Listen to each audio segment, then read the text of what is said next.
जय हिंद दोस्तों, प्रयाग बोध चैनल में आप सभी का स्वागत है। हम लोग पढ़ रहे हैं फंडामेंटल राइट्स, जिसके अंतर्गत आज हम लोग आर्टिकल 29 और 30 को पढ़ने की कोशिश करेंगे। आर्टिकल 29 और 30 जो हमारे इंडियन कॉन्स्टिट्यूशन का है, वो कल्चरल और एजुकेशनल राइट्स के बारे में बात करता है। जैसा कि आपको मालूम है, जो हमारा इंडियन कॉन्स्टिट्यूशन है उसका जो पार्ट 3 है वो फंडामेंटल राइट्स के बारे में बात करता है। पार्ट 3 फंडामेंटल राइट्स आर्टिकल 12 से लेकर आर्टिकल 35 तक है। इसमें हमें इंडियन कॉन्स्टिट्यूशन में 6 प्रकार के फंडामेंटल राइट्स इंडियन सिटीजन्स और फॉरेनर्स को मिले हुए हैं। वो है राइट टू इक्वलिटी है, जो आर्टिकल 14 से लेकर आर्टिकल 18 तक है। फिर इसके बाद आता है राइट फ्रीडम, जो आर्टिकल 19 से लेकर आर्टिकल 22 तक है। इसके बाद आता है राइट अगेंस्ट एक्सप्लॉयटेशन, जो आर्टिकल 23 और 24 में दिया हुआ है। Right to freedom of religion आपका आर्टिकल 25 से 28 में दिया हुआ है। Right to cultural and educational rights जो है आपका, वो आर्टिकल 29 और 30 में मिला हुआ है। और right to against constitutional remedies जो है वो आपको मिला है आर्टिकल 32 में। इस प्रकार हमें 6 प्रकार के फंडामेंटल राइट्स मिले हुए हैं। किस आर्टिकल से किस आर्टिकल तक कौन सा फंडामेंटल राइट्स है, ये आपको याद रहना चाहिए। आज हम लोग पढ़ेंगे कल्चरल और एजुकेशनल राइट्स, जिसमें आर्टिकल 29 जो है वो protection of interest of minorities की बात करता है। वो माइनॉरिटीज किसी भी लैंग्वेज, स्क्रिप्ट या कल्चर के हो सकते हैं, ठीक। तो आर्टिकल 9 बात करता है any sections of the citizens, यानी कोई सिटीजन्स का कोई भी सेक्शन है जो इंडियन टेरिटरी के किसी भी पार्ट में रह रहा है, तो किसी प्रकार का सेक्शन हो सकता है। उसकी एक लैंग्वेज होगी, कोई स्क्रिप्ट अलग हो तरह की हो सकती है या कल्चर हो सकती है, तो वह उस लैंग्वेज, स्क्रिप्ट और कल्चर को कंजर्व करने की राइट्स, कंजर्व करने को सुरक्षित रखने के राइट्स उसको मिला हुआ है, उस ग्रुप ऑफ सिटीजन्स को जो वो लैंग्वेज या स्क्रिप्ट या कल्चर को इस्तेमाल कर रहा है, यूज कर रहा है।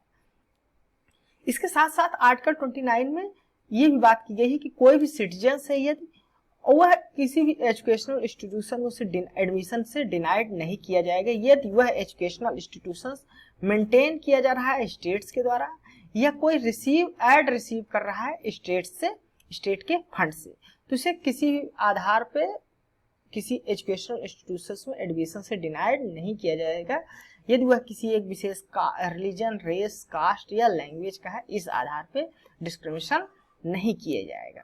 ये आर्टिकल 29 बात करता है। तो यहाँ ध्यान रखिएगा, आर्टिकल 29 है वो ग्रुप एक सेक्शन ऑफ सिटीजन्स के बारे में बात करता है। अब आर्टिकल जो 30 है वो राइट देता है, अधिकार देता है किसी भी माइनॉरिटीज को, तो वो एस्टेब्लिश और एडमिनिस्ट्रेशन कर सकता है कोई भी एजुकेशनल इंस्टीट्यूशंस जिस प्रकार वह चाहे। तो ये मिला हुआ है, उसको चॉइस है आर्टिकल 30 के तहत।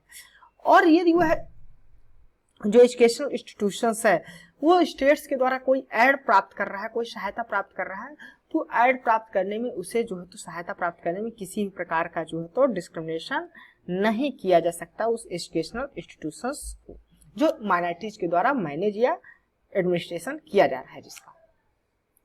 यहाँ पर जो आर्टिकल 30 है वो माइनॉरिटीज की बात करता है, वो रिलीजियस और लिंग्विस्टिक माइनॉरिटीज की केवल बात करता है।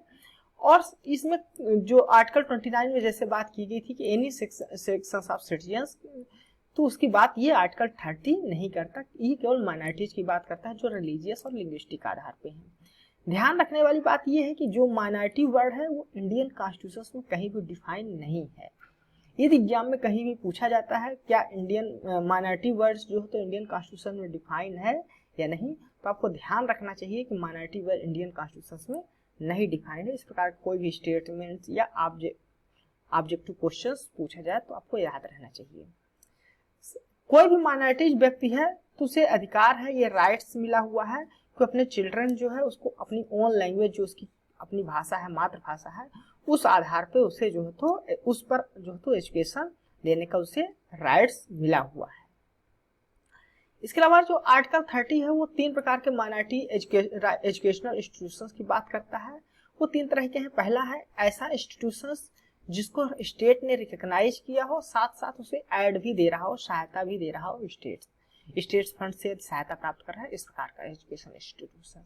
दूसरे तरह का एजुकेशनल इंस्टीट्यूशंस है जिसको स्टेट ने रिकॉग्नाइज तो किया है लेकिन उसे एड्स जो है तो नहीं दे रहा है स्टेट, और तीसरा प्रकार का इंस्टीट्यूशन है जिसको ना तो स्टेट ने रिकॉग्नाइज किया है, ना ही कि कोई प्रकार का ऐड दे रहा है, सहायता कोई भी नहीं मिल रही है उसको, तीसरे प्रकार के इंस्टीट्यूशंस।